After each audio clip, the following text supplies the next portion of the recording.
Beri nama pedang ini Naga Puspa. Selamatkan dia. Jangan sampai jatuh ke tangan pendekar berwatak jahat.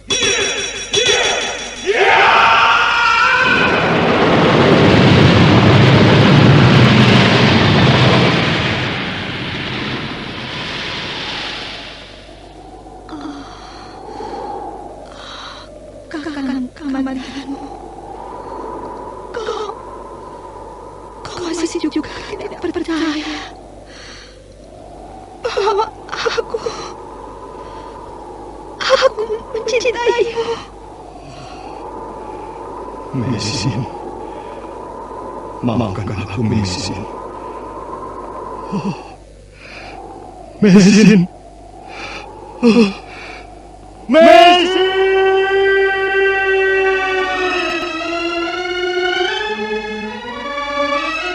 Tutur Tidula. Sebuah sandiwara radio Surya, produksi Sanggar Cerita dan teater Sanggar Prativi. Sebuah kisah dengan latar belakang sejarah runtuhnya Singasari dan berdirinya Kerajaan Majapahit. Sandiwara ini didukung oleh pemain-pemain radio yang sudah ternama, Ferry Fadli, Ivona Rose, dan Eli Ermawati.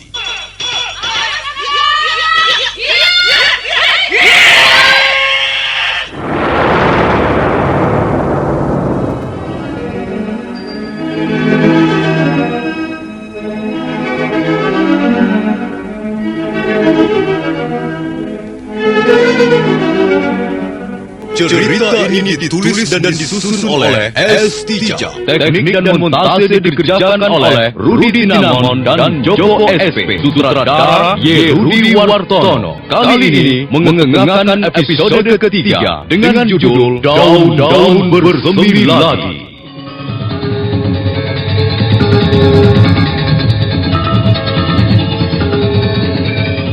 Dalam seri yang ke-81 ini didukung oleh para pemain Ferry Fadli sebagai Arya Kamandanu, Eli Ermawati sebagai Maisin, Hari Aki sebagai Empu Hanggareksa, Eli Panca sebagai Nyi Rongkot dan pembawa cerita Nusri. Selamat mendengarkan.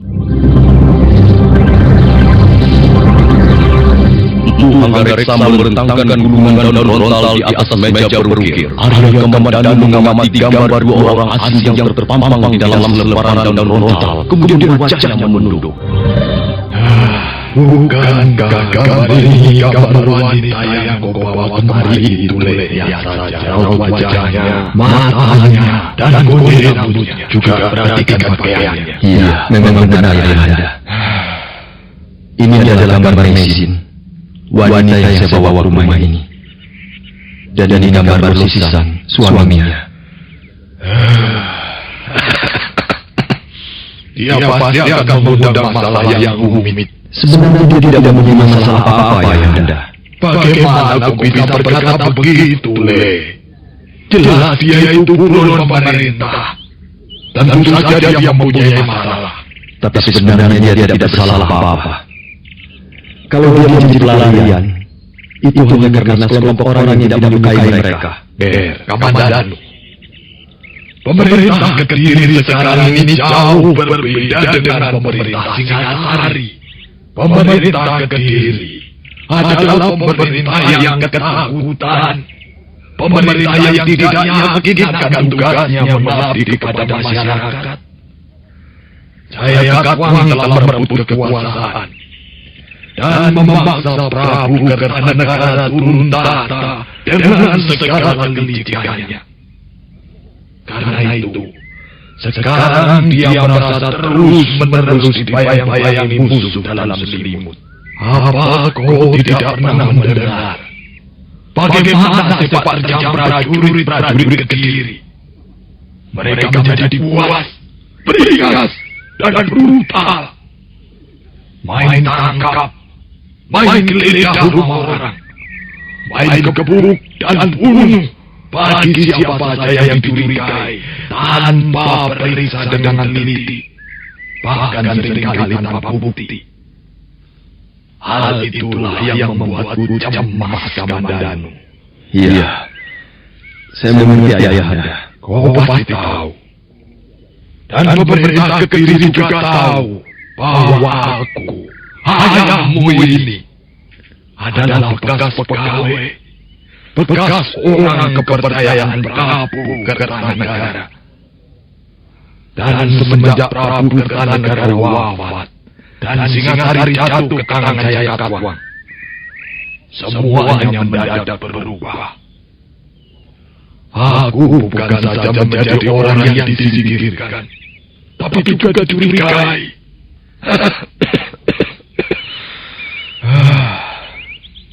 Telah berapa kali prajurit-prajurit Kediri datang ke rumah ini, menggeledah isinya dan bertanya segala macam. Untung saja masyarakat di sini masih mau membantu aku, hingga aku tidak ditangkap. Aku hanya sempat diperiksa sebentar, kemudian dilepaskan lagi. Namun begitu, Le, aku ini merasa telah kehilangan segala-galanya. Aku tak punya apa-apa lagi sekarang. Hanya sisa-sisa kejayaan masa lalu yang sebenarnya tidak lagi patut untuk dibanggakan, Le. Apakah selama ini Ayahanda masih bekerja membuat senjata pusaka?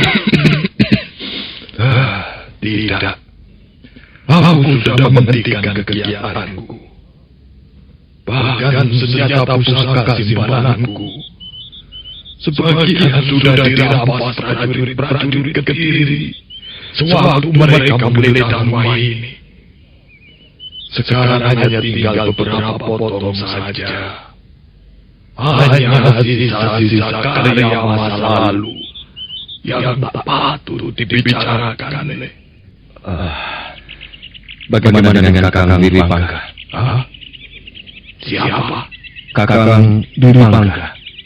Apakah dia masih di Gunung Untur bersama istrinya? Apakah mereka sudah mempunyai anak? Sebentar. Siapa yang kau bicarakan ini, Kamandanu? Kakang Wiripangga. Aku tidak mempunyai anak bernama Arya Wiripangga. Aku tidak mau bicara soal itu. Oh, maafkan saya, Ayahanda. Ya. Baiklah. Sekarang bagaimana, anakku? Aku tidak keberatan kau membawa wanita itu ke rumah ini.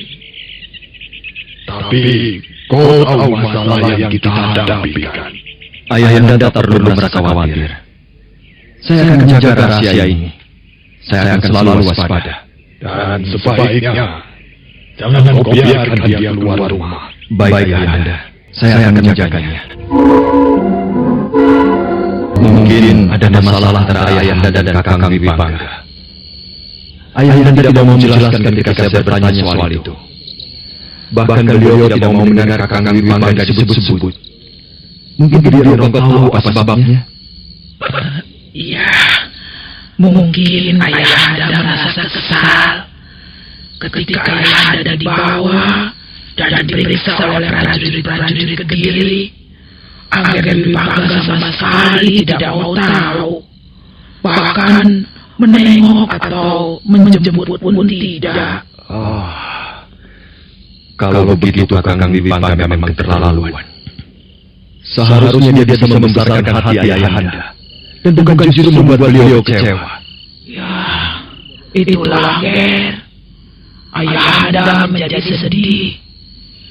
Beliau merasa diabaikan, tidak dihargai oleh anak sendiri. Pernah suatu ketika Ayahanda sakit, agak parah juga sakitnya. Bibi disuruh menyusul Angger Wiripangga ke Manguntur. Tapi Angger Wiripangga hanya berjanji mau datang. Sampai Ayahanda sembuh, Angger Wiripangga masih belum datang juga. Apakah bukan karena pengaruh istrinya, Bi? Tidak, Ger. Nini Rati justru sangat baik. Nini Rati sering datang ke Kurawan untuk menengok ayahanda. Lalu apa yang membuat Kakang Dwi Pangga bersikap seperti itu? Anger Dwi Pangga sekarang sudah menjadi petani kaya, Ger. Dia sering pergi ke kota Kediri untuk menjual hasil buminya. Kadang-kala sampai 7 hari baru pulang. Wah, pokoknya Anger Dwi Pangga sudah hidup enak, kaya, dan makmur. Saya ikut gembira mendengar dia menjadi petani kaya. Tapi saya menjadi sedih mendengar sikapnya begitu pada orang tuanya. Ya, begitulah, Ger. Karena itu, Bibi sangat gembira agar Kamandanu kembali. Bibi baru melihat lagi ayahanda tertawa. Bibi yakin rumah ini akan berjaya lagi, Ger. Tidak seperti kemarin-kemarin itu. Rumah kok singgup, redup, lengang, seperti kuburan tua yang tak pernah dibersihkan. Baiklah, Bibi. Terima kasih atas keterangan Bibi tentang Kakang Dwi Pangga. Oh iya, bagaimana dengan Mesin? Nona Mesin bertambah segar, Ger. Saya mau menemuinya, Bibi. Silakan, Ger, silakan. Tapi hati-hati ya, jangan sampai kantol, berbahaya. Bibi.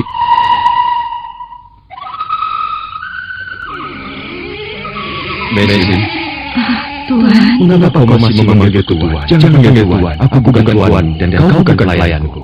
lalu saya harus memanggil bagaimana? Panggillah dengan Kakang. Itu lebih enak kedengarannya. Kakang artinya orang yang lebih tua. Baiklah, mulai sekarang aku akan memanggilmu dengan Kakang. Bagus. Oh iya, bagaimana keadaan sekarang, Mesin?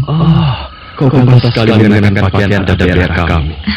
Bibi Rongkot yang dulu aku mengenakan kain ini, dia juga yang membantu aku mengenakannya. Kau pantas sekali menjadi istri seorang bupati. Jangan membodohku, Kakang. Aku tidak membodohmu. Kau memang pantas mengenakan pakaian seperti itu. Hanya enak, Kakang. Gelembung ini rasanya berat. Itu karena kau belum biasa. Bagaimana? Kau kerasan tinggal di rumah tua ini? Rumah ini sangat sejuk, tempat tinggalnya nyaman. Kau bisa tinggal selamanya kalau kau mau. Tidak harus begitu, Kakang. Masa aku akan tinggal di sini selamanya? Itu hanya sebuah tawaran. Terima kasih, Kakang. Tapi Ada apa? sudah 3 hari aku tinggal di sini. Rasanya sumpah sekarang, Kakang. Aku hanya diam, tidak bekerja apa-apa. Kerjaku hanya makan dan tidur saja. Aku seperti burung di dalam sangkar, Kakang. Dunia aku menjadi sangat terbatas. Aku bisa memahami perasaanmu, Mesin. Kau pasti bosan terus-menerus berada dalam ruangan ini. Tapi aku tidak berani melanggar kata ayahku. Melanggar bagaimana, Kakang? Mengapa kau harus melanggar? Ayahku menyuruh agar kau jangan pergi kemana-mana. Mengapa?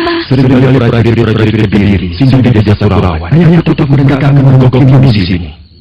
Kalau begitu, desamu ini tidak aman. Bukan begitu. Di sini aman.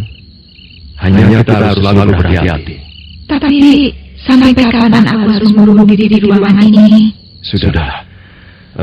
Sekarang begini saja. Kalau kau ingin pergi berjalan-jalan di luar, mencari udara dan pemandangan yang segar di luar, akan kau katakan. Tapi bagaimana kalau sampai ayahmu tahu, Kakang? Tentu saja jangan sampai beliau tahu. Karena itu, kita harus berangkat dengan diam-diam. Langit sangat cerah, angin bertiup lembut dari lereng Gunung Arjuno, menyejukkan daerah-daerah di sekitar Kurawan. Arya Kamandanu membawa Mesin keluar rumah, dan mereka terus melangkah sambil bersembunyi, menghindari berpapasan dengan orang desa. Menjelang tengah hari, mereka tiba di tepi padang ilalang. Kita sudah selesai. Bagaimana? Bukankah tempat ini sangat indah? Rasanya tempat ini terlalu sepi. Iya. Tempat ini letaknya sangat terpencil. Hampir tak ada orang yang datang kemari, kecuali anak-anak yang membalakan domba atau kerbau sore hari. Memang tempat ini sungguh indah. dataran luas yang penuh ditumbuhi rumput ilahi. Aku teringat bukit Mosan yang tertata indahnya. Di lereng bukit itulah aku dibesarkan oleh ayah angkatku, Pendeta Tambohi. Mesin? Apa yang sedang kau pikirkan? Apakah Kakang? Kau sedang melakukan sesuatu? Ya, tiba-tiba aku ingat desa di mana aku dibesarkan. Tempat yang sunyi dan damai seperti ini membuatku terkenang pada lereng bukit Mosan. Biasanya di sore hari aku dan Lo duduk di dalam kuil. Kami bercakap-cakap tentang panen, tentang ternak domba, tentang masa depan kami sambil memakan cemira. Sementara itu mata kami tak lepas memandang burung-burung camar yang terbang rendah.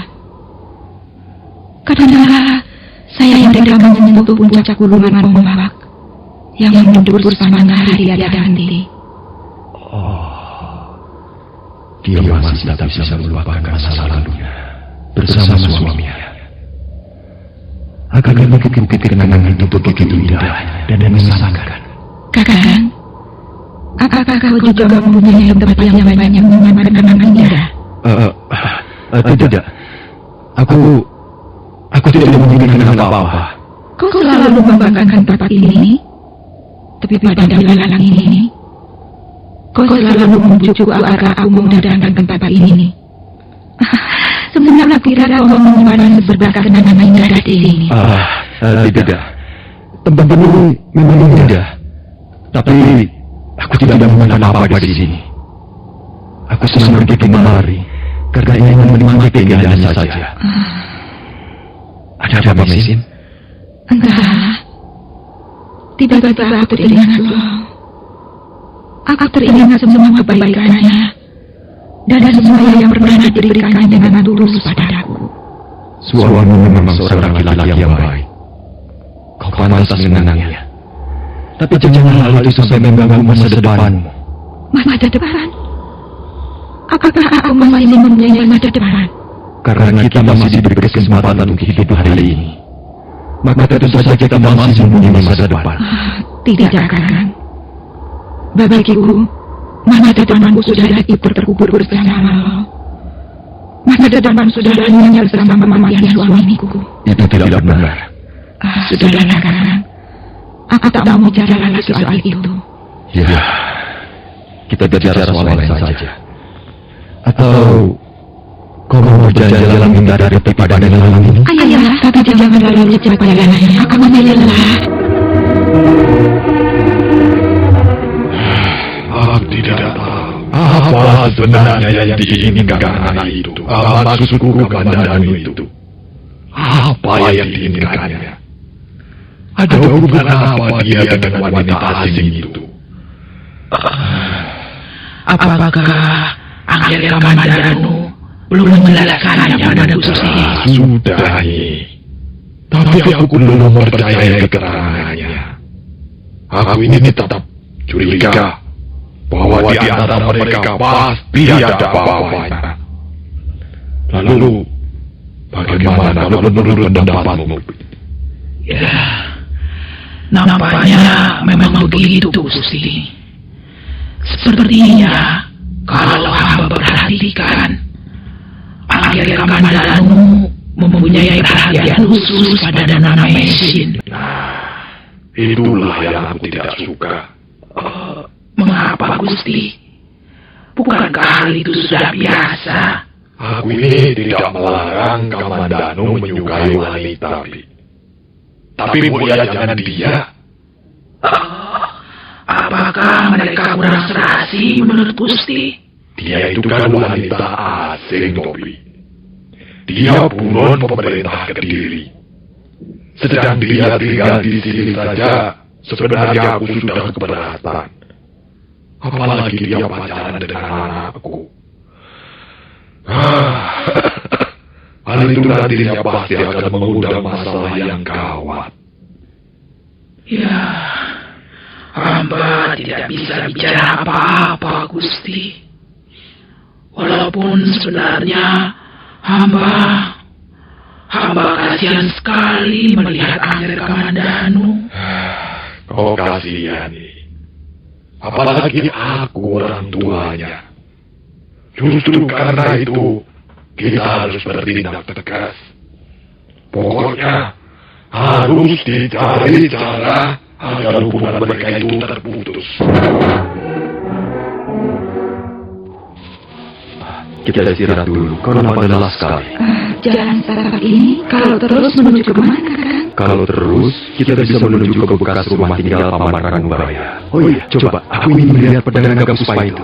Jangan, Kakang. Lebih baik jangan. Lo pernah berpesan padaku agar senjata ini jangan digunakan untuk permainan. Aku ingin mencobanya barang beberapa jurus. Jadi kau tidak percaya padaku? Bukan begitu. Aku takut kau mendapat bahaya, Kakang. Almarhum suamimu pernah mengajarkan bagaimana caranya menggunakan pedang pusaka itu. Kau masih juga tidak percaya? Baiklah, aku tidak akan memaksa. Kau bersungguh-sungguh, Kakang? Tentu saja aku bersungguh-sungguh. Aku ingin merasakan getaran senjata itu. Senjata ciptaan guruku. Baiklah, tapi jangan lebih dari 2 jurus. Kau berjanji, Kakang? Aku berjanji.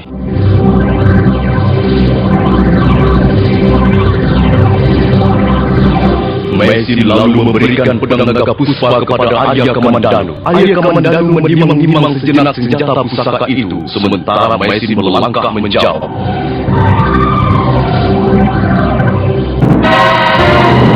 Mesin memberikan pedang naga puspa, dan Arya Kamandanu segera menimang-nimang senjata ciptaan Empu Ranubaya itu. Mesin pergi menjauh. Dari bawah sebuah pohon rem besi yang rindang, wanita keturunan Mongolia itu menatap seorang laki-laki dengan sebilah pedang aneh di tangan kanannya. Lihatlah Mesin, aku akan memainkan 2 buah jurus untukmu. Hati-hati, Kakang. Ingat, jangan lebih dari 2 jurus.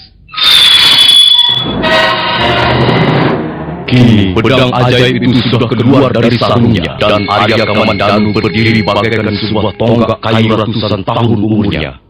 Dia berdiri teguh seolah menantang datangnya sang badai hidup, dan sebentar kemudian laki-laki perkasa itu pun sudah memulai permainan jurus-jurus naga puspa. Mesin Amerika berkedip menatap Arya Kamandanu yang bergerak dengan lincah sekali. Pedang naga puspa menyambar ke sana kemari, dan sekali waktu bergerak di udara, permainan jurus yang mempesona. Dia bagaikan memperagakan sebuah tarian perang yang indah. Mendarat Arya Kamandanu melompat dan bergerak di udara, kemudian secepat kilat.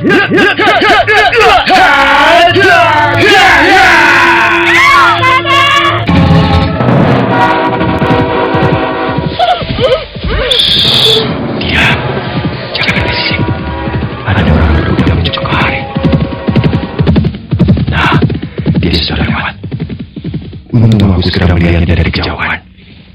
Ada apa, Mesin? Tidak apa-apa. Aku hanya sedikit terkejut. Kau marah karena aku telah mendekapmu dan membawamu kembali semak belukar ini? Tidak. Bukankah hal itu kau lakukan demi keselamatanku? Dan bukan untuk tujuan yang lain? Kau mencurigai aku? Tidak. Aku percaya orang yang baik. Marilah, kita pulang sekarang. Hari sudah sore. Mereka berdua lalu pulang. Dalam perjalanan pulang itu Mesin lebih banyak diam. Malamnya dia berangkat tidur dalam keadaan gelisah. Kakang Kamandanu, dia telah mendekap tubuhku di balik rumpun semua. Apakah itu merupakan kesengajaan? Apakah maksudnya? Mungkinkah dia mempunyai niat-niat yang disembunyikan? Tidak. Aku tidak boleh mempunyai prasangka buruk. Dia sudah banyak berkorban untukku, juga untuk suamiku ketika suamiku sakit parah. Aku tidak boleh membuatnya sakit hati. Aku harus bisa membalas kebaikan dengan kebaikan pula. Mengapa kau begitu cepat meninggalkan aku? Mengapa? Mesin, mengapa hatiku selalu berdebar setiap bersentuhan dengan wanita ini? Dia begitu sederhana. Dia lembut seperti ibuku almarhum, dan dia memiliki kesetiaan yang tidak pernah kujumpai dalam diri wanita lain kecuali ibuku almarhum. Itulah yang membuatnya semakin cantik. Tapi nampaknya dia masih belum bisa melupakan suami. Mungkinkah hatinya terbuka kembali untuk sebuah pernyataan cinta? Mengapa aku jadi ngelantur begini? Kamandanu, Arya Kamandanu. Kau ini tidak tahu malu. Kau menolong dia karena ada pamrihnya, bukan? Kalau saja hatinya sudah tertutup untuk sebuah cinta, apakah kau masih mau menolongnya? Coba, jawab dengan jujur. Telah 27 hari lamanya Mesin tinggal di desa Kurawan, di rumah Empu Hanggareksa. Semenjak peristiwa di tepi padang ilalang, sikap Mesin menjadi agak berubah. Dia menjadi canggung setiap Arya Kamandanu menemuinya dan mengajak berbincang-bincang. Melihat perubahan sikap Mesin, Arya Kamandanu menjadi salah tingkah sendiri. Dia menjadi murung. Seringkali dia duduk menyendiri dalam ruang tidurnya hingga jauh malam. Ini wedang jahenya, Angger. Terima kasih, Bi. Seharian tadi Angger hampir tidak keluar dari kamar. Memang kenapa, Bi? Aku lagi senang bermalas-malasan di kamar. 2 kali Nona Mesin menanyakan Angger Kamandanu. Biar saja, Bi. Ada apa sebenarnya, Angger? Tidak ada apa-apa, Bi. Oh, ya sudah. Tunggu, Bi. Apa benar Mesin menanyakan aku, Bi? Lalu apa jawab Bibi? Ya, Bibi jawab bahwa Angger sedang sibuk. Menurut pendapat Bibi bagaimana? Bagaimana apanya, Angger? Entahlah. Aku selalu menghadapi kesulitan setiap harus menghadapi seorang wanita. Mungkin karena aku takut gagal. Dan hal itu justru membuat hatiku menjadi bimbang, Bi. Nona Mesin yang Angger bicarakan ini? Iya, Bi. Oh, Bibi tahu. Sekalipun Angger tidak mengatakannya, Bibi sudah tahu. Tapi sebenarnya Angger tidak perlu ragu-ragu lagi. Nona Mesin nampaknya juga mempunyai perhatian yang khusus pada Angger. Bibi hanya mau membesarkan hatiku saja. Oh, jadi Angger tidak percaya. Bibi mempunyai cara yang cespleng kalau Angger mau membuktikannya. Bagaimana caranya, Bi? Besok Bibi akan mengatakannya. Sekarang sebaiknya Angger tidur. Dan itu wedang jahenya jangan lupa diminum. Nah, selamat tidur, Ger. Apakah aku akan bisa tidur malam ini? Mesin pasti sudah tidur pulas dan bermimpi berdekatan dengan suaminya. Aku mungkin sudah tidak waras lagi. Mengapa aku bisa tertarik pada wanita bekas istri orang? Tapi apakah cinta bisa disalahkan? Apa? Cinta? Mengapa tiba-tiba aku menyebut kata cinta? Apakah aku sudah jatuh cinta pada wanita asing itu? Barangkali aku sudah sintik. Atau aku sedang mengalami jatuh cinta yang penuh kesintingan. Sebentar, aku harus bertanya dulu pada diriku sendiri. Benarkah aku mencintai Mesin? Baiklah, mungkin jawabnya masih sama-sama. Aku ingin melindunginya. Aku ingin menjadi sebatang pohon rindang yang bisa mengayominya dari panas terik dan cucuran air hujan. Aku tidak ingin melihat wanita itu menderita berkepanjangan. Aku ingin melihat dia tersenyum cerah dan wajahnya membersihkan 1000 kebahagiaan. Nah, kalau hal-hal seperti ini disebut cinta, ya, apa boleh buat? Aku harus berkata jujur bahwa aku mencintainya. Nona Mesin. Rupanya Nona sudah rapi. Bibi tidak melihat Nona pergi ke pancuran di belakang. Aku ke pancuran pagi-pagi sekali, Bi. Oh, Nona kelihatan kurang bergairah pagi ini. Aku biasa-biasa saja, Bi. Nona pasti membohongi Bibi. Pasti ada sesuatu yang telah mengganggu perasaan Nona Mesin, ya kan? Bi, kalau terus-menerus hidup dengan cara seperti ini, aku tidak kerasan. Bayangkan saja, aku tak bisa bebas keluar rumah. Rasanya seperti hidup dalam tahanan. Mengapa Nona tidak menemui Angger Kamandanu dan ngobrol seperti biasanya? Tidak, Bi. Mengapa?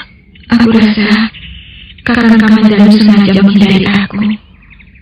Oh, apakah Nona telah bertengkar dengan Angger Kamandanu? Tapi, ya kalau hal itu terjadi, bukankah sudah biasa? Pertengkaran adalah usaha untuk mencari kecocokan. Tidak, Bi. Kami tidak bertengkar. Oh, sudahlah. Jangan dipikir terlalu mendalam. Angger Kamandanu itu orangnya baik loh. Kalau misalnya Pipi ini ya jadi nona mesin, Pipi tidak akan membiarkan Angger Kamandanu berpaling pada kasih lain. Wah, susah loh mencari pasangan seperti Angger Kamandanu. Orangnya baik, jujur, dan lagi tampan. Pilongkot, aku ini seorang janda. Aku merasa kurang pantas mempunyai pikiran-pikiran seperti itu. Kakang Kamandanu bisa mendapatkan gadis yang cantik, yang setia, yang banyak mempunyai kelebihan dariku. Apa senangnya berpasangan dengan seorang janda? Nanti malah menjadi kuncingan orang. Dan lagi, aku wanita asing, Bi. Aku mempunyai masalah berat yang mau tak mau harus memperoleh jalan keluarnya. Sudahlah, Bi. Jangan membesar-besarkan soal ini. Akan tidak baik jadinya. Kasihan Kakang Kamandanu. Dia masih muda. Dia masih dapat meraih apa saja karena masih muda. Iya, memang. Kasihan Angger Kamandanu. Percaya, Bi. Kami tidak ada hubungan apa-apa. Kasihan Angger Kamandanu. Kami hanya bersahabat. Dan lagi, aku tidak mungkin selamanya tinggal di rumah ini. Kasihan Angger Kamandanu. Justru karena itu, Bi, aku tidak mau melihat Kakang Kamandanu terjerumus dalam perangkap cinta yang tidak sehat. Kalau Nona Mesin kasihan padanya, temuilah dia di kamarnya sekarang. Angger Kamandanu sedang sakit. Kakang Pilongkot, kau sakit? Apa benar kau sakit? Sakit apa, Kakang? Tidak, aku tidak sakit. Kalau tidak sakit, mengapa kau mengurung diri di dalam kamar? Kemarin 1 hari kau tidak keluar. 2 kali aku menanyakanmu pada Pilongkot. Kata Pilongkot, kau sibuk. Tapi rupanya kau sakit. Aku tidak sakit. Tapi Pilongkot bilang kau sakit. Mungkin aku hanya masuk angin. Aku sudah minum obat, sekarang sudah sembuh. Aku akan memijit kakimu. Tidak usah, aku sudah tidak sakit lagi. Kakang marah ya? Kakang membenci aku ya? Messi, apakah kau tidak tahu apa yang kurasakan? Lihatlah, jantungku seperti mau tanggal setiap bertatapan mata dengan... Entah, mengapa aku bisa seperti ini? Banyak gadis cantik kutemui dalam lembaran. Di Kurawan pun tak kurang gadis-gadis cantik yang ku kenal baik. Tapi mengapa justru kau yang menarik perhatianku? Baiklah, kalau Kakang mendiamkan aku, lebih baik aku pergi saja. Messi, tunggu. Kakang membuat hatiku sedih. Rasanya aku menjadi tak berharga dan tak berguna di negeri asing ini. Hanya Kakang Kamandanu yang ku kenal baik. Kalau Kakang membenci aku, lebih baik aku tidak bertemu Kakang lagi. Messi, aku tidak pernah membencimu. Maafkan aku. Kau mau memaafkan aku, bukan? Kakang, marilah aku pijit kakimu. Apa yang kau lamunkan, Kakang? Messi, aku ingin berterus terang padamu. Soal apa? Dulu aku pernah mempunyai kenalan seorang gadis. Karena sering bertemu, akhirnya kami saling jatuh cinta. Tentunya gadis itu cantik. Apakah dia anak desa Kurawan juga? Bukan, dia anak desa Menguntur. Iya, sayang sekali. Hubungan kami tidak bisa berlanjut. Kami telah gagal dan cinta kami hancur berkeping-keping. Tak ada yang tersisa lagi selain kepedihan hati. Memang, dimanapun juga, kisah kegagalan cinta selalu menarik untuk diceritakan. Tapi amat sakit untuk dirasakan. Tapi semua itu bukan salah siapa-siapa. Bukan salahku, juga bukan salah Narirati. Oh, jadi gadis itu Narirati namanya? Iya. Narirati adalah seorang gadis yang cantik dan hatinya lembut. Dia manja tapi tidak membosankan. Setelah kegagalan itu, ku lalu pergi mengembara. 5 tahun tinggalkan desa kelahiranku ini untuk memulihkan kepercayaanku pada diri sendiri. Banyak kutemui orang-orang dalam pembaran dan banyak kutimbang pengalaman-pengalaman yang berharga. hanya satu saja yang masih belum kuperoleh, pengganti dari Rati. Kau harus bersabar, Kakang. Bukan hanya kau yang mengalami seperti itu. Aku pun mengalaminya. Aku pernah mencintai seorang pemuda. Dia masih siswa ayahku di kuil pingsan. Aku hampir sinting waktu mendengar pemuda itu berpaling pada gadis lain, anak seorang pejabat wali kota. Tapi akhirnya aku bisa melupakannya. Lebih-lebih setelah lo hadir dalam kehidupanku. Lo kemudian menjadi suamiku. Sebelah lagi, Kakang, bagaimana? Apakah aku bisa memijit dengan baik? Kau bukannya pintar memijit, Messi. Kurasa kau memiliki segala-galanya yang pantas dimiliki oleh seorang wanita yang sempurna. Jangan memuji terlalu berlebihan. Tak ada manusia yang sempurna, Kakang. Aku pun pasti mempunyai kekurangan. Aku tidak memujimu. Kau memang pantas mendapat sebutan wanita sempurna. Kau cantik, hatimu lembut, kau seperti boleh kencana. Kau kelihatan lemah, tapi sebenarnya memiliki kekuatan yang dahsyat. Barangkali yang lebih dahsyat dari pedang Naga Puspa. Aku yakin lu pasti sangat mencintaimu. Kok aneh, Kakang? Kami suami istri. Tentu saja kami saling mencintai. Kau pun nanti pasti akan mencintai seorang wanita dengan sepenuh hatimu. Kalau kau sudah menjadi suaminya. Aku tidak yakin apakah nasibku akan semuncul dulu. Kau jangan putus asa, Kakang. Memang mudah mengatakan begitu. Jangan putus asa, jangan putus asa. Semua orang bisa berkata begitu. Dunia tidak selebar daun kelor. Jangan putus asa. Bukankah kata-kata seperti itu sulit dibuktikan kebenarannya? Tapi kau harus mencoba, terus mencobanya. Mesin, 5 tahun bukan waktu yang pendek untuk mencoba. Aku sudah bosan mencoba. Dengar, aku sudah bosan mencoba. Kakang, semula aku kira kau adalah seorang laki-laki yang tegar, laki-laki yang pantang menyerah, laki-laki yang teguh dan tabah. Semula aku kira kau pun seorang wanita yang tegar dan tabah. Tapi ternyata kita sama saja, Mesin. Bukti, sampai sekarang kau masih terus ingat almarhum suamimu. Kau selalu menyebut lo. Bahkan kau 2 kali pernah mencoba untuk membunuh dirimu sendiri. Mestinya kau sadar bahwa suamimu sudah tidak ada lagi. Apa manfaatnya mengenang orang yang sudah tidak ada lagi? Kakang, aku tidak mau lagi bicara soal ini. Aku tak mau mendengar lagi.